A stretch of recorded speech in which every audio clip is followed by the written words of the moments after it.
What's up, guys? People here, and today is going to be another episode of Trad Canvas Thursday.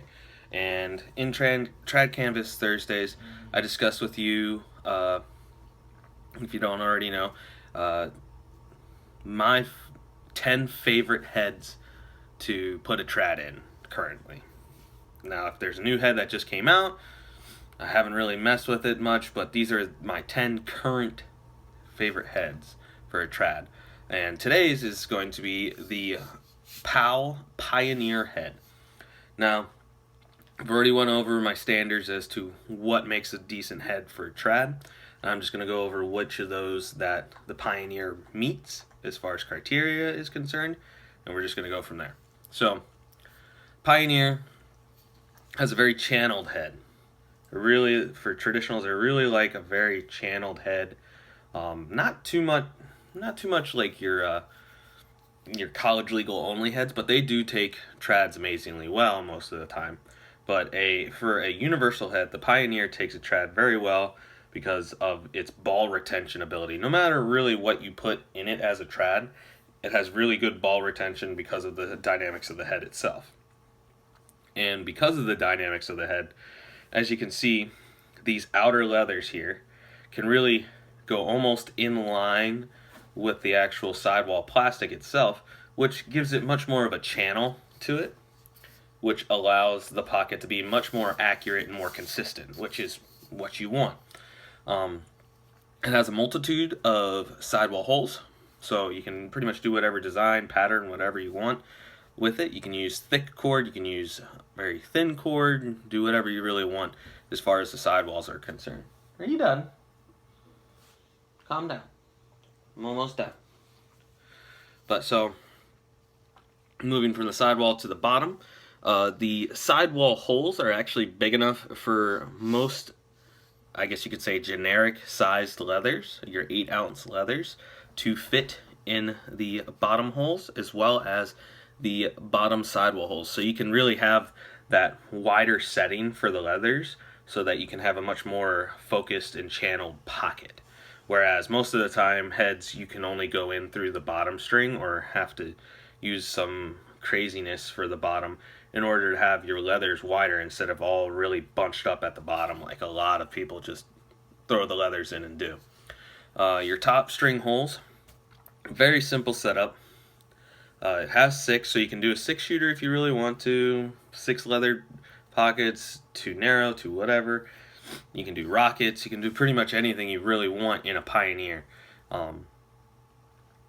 And, I mean, it just has that balance, too.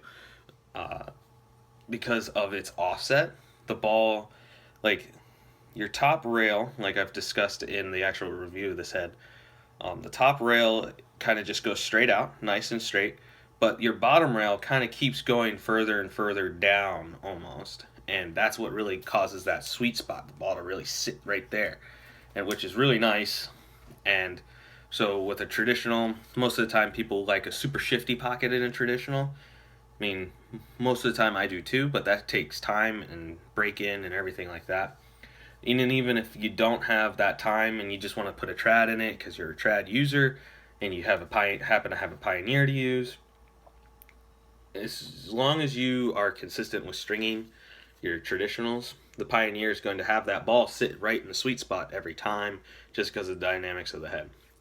But moving into the actual leathers themselves on a Pioneer, I've discussed it to where I like to be able to kind of weave the leathers through holes in the throats and everything like that.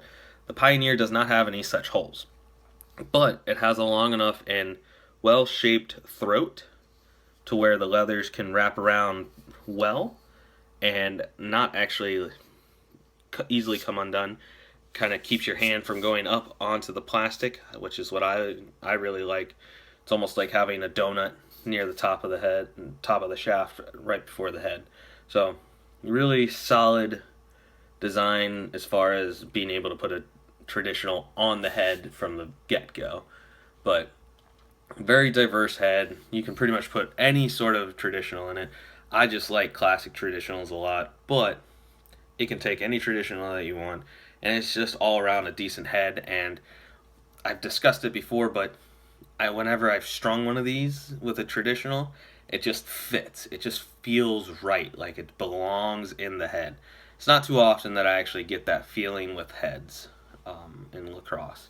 There's a few like that's why this top 10 stuff is going on, but this is one of those heads where the first time I strung a traditional, and I'm like, I really like this. This is a really good head for traditional, and that's why I like the PAL. So, PAL Pioneer. So, those are my dynamics for why the Pioneer meets my criteria as being one of my top 10. There's no order to the top 10. This just happens to be the next one on the list. So, thanks for watching, guys. I hope you enjoyed this. I hope it gives you kind of a little bit of more of an outlook as to what I kind of look for as far as a traditional based head. So, thanks for watching, guys. I'll catch you later.